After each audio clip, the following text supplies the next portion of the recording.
The explosives will be set off in 2 phases in a sequence to last between 12 and 20 seconds. Each rib in the roof and every support column will be severed. The sequence is designed to make the dome fall in on top of itself. Only the concrete supports will be severed. The metal rebar will stay connected to help pull the outside walls in and keep the debris from landing outside the footprint of the dome.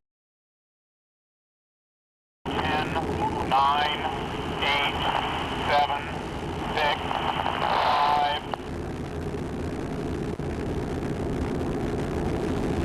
Fire.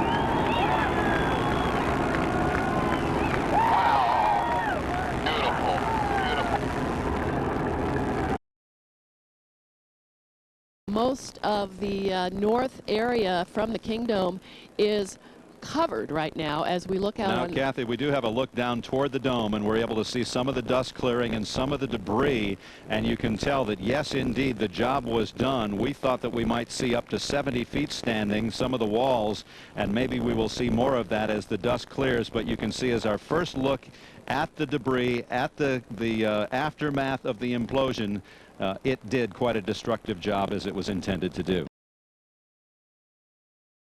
Don't go away, because we're checking on the aftermath, the repercussions of what we saw here just a few moments ago.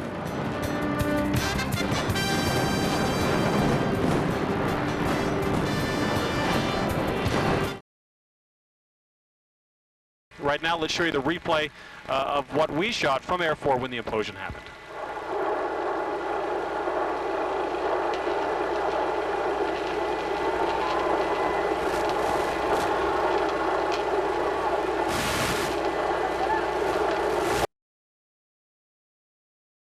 Our live coverage will continue in just a moment. Don't go away. We have more coming up.